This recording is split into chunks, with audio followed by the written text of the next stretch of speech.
All right, Acts chapter 27.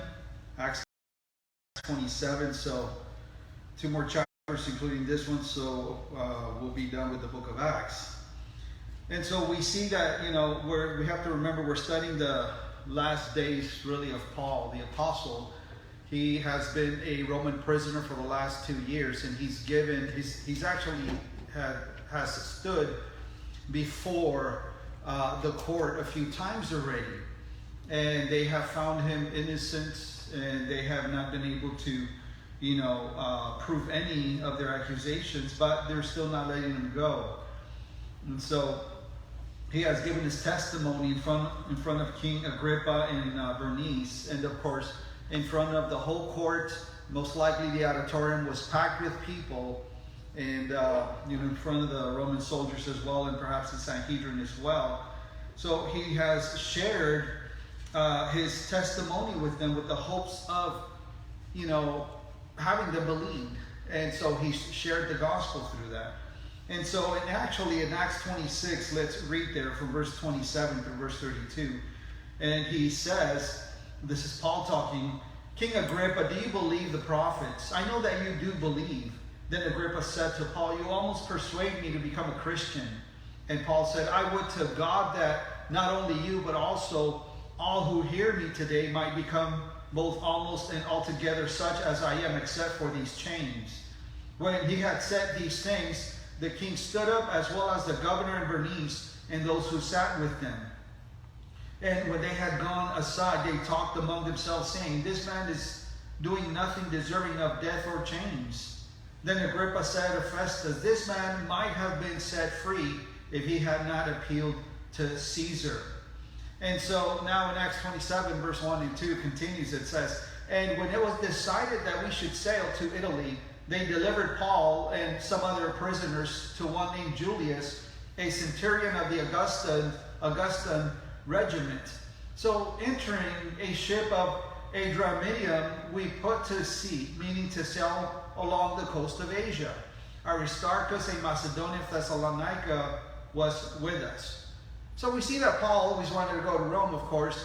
He had not been to Rome. He had not been, or no apostle had been to Rome, to establish the church there and actually to impart some spiritual gift.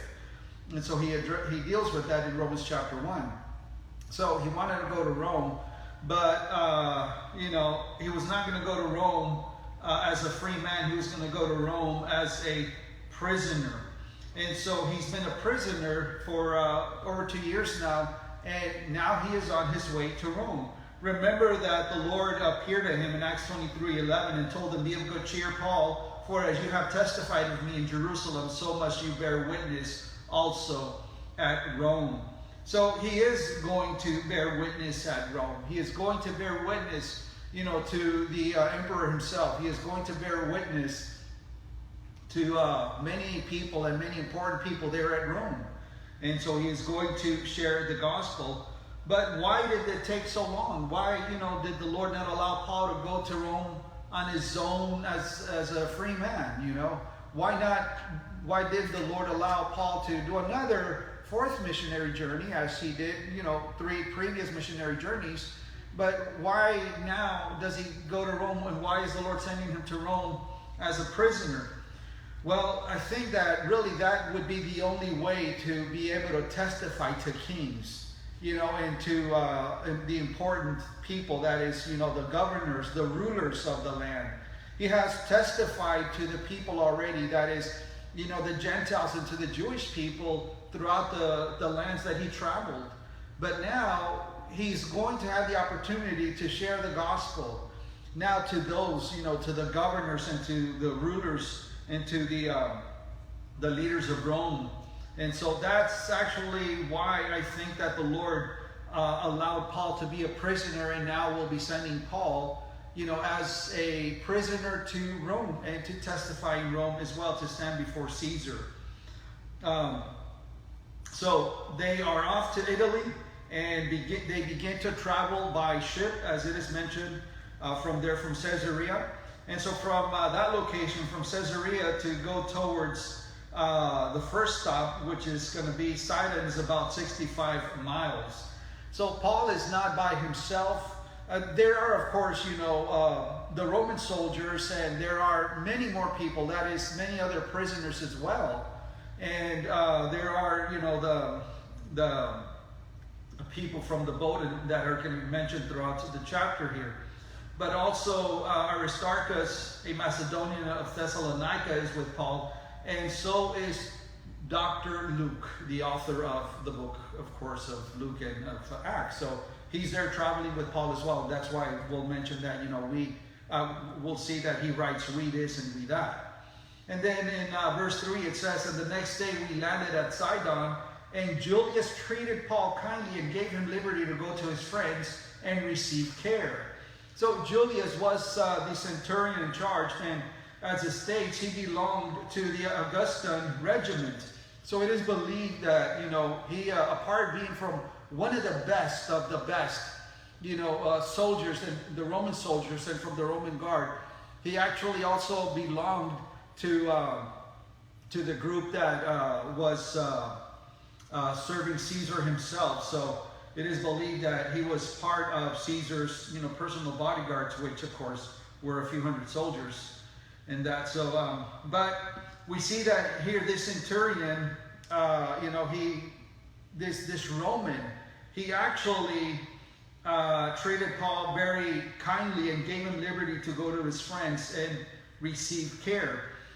Now, he probably had heard of Paul's reputation, no doubt, and how godly Paul was.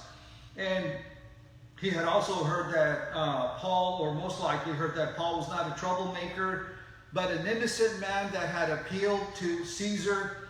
And so somehow Paul found favor in his eyes. And for that reason, he allowed Paul to get off the ship and visit his friends. I mean, who would do that? Who would allow a prisoner to just, get off the ship and you're fine, I know you're going to come back. And nobody really would do that. And Julius Caesar Julius here, this Roman, this centurion, he really was not a fool, and he was not a fool doing this. He was one of the best soldiers, and he was like the cream of the crop. But he still allowed Paul, the apostle, a prisoner, to, go and visit his friends where they were at. Well, he found favor, of course. That is, Paul found favor in his eyes. And, he had heard that Paul was, a good man, but also he heard perhaps of Paul's godly character. Because why else would Julius allow this man go? I think this here speaks of Paul's godly character and his testimony that he gave before the Romans. Remember that the Romans, that they knew the Jewish people, they knew the Sanhedrin, they knew how rotten they were. They knew that they were wicked men, even though they were acting, like holy men of God and religious people. But they didn't see that in Paul. They saw another person in Paul because he had been a prisoner for 2 years with them. So, they had plenty of time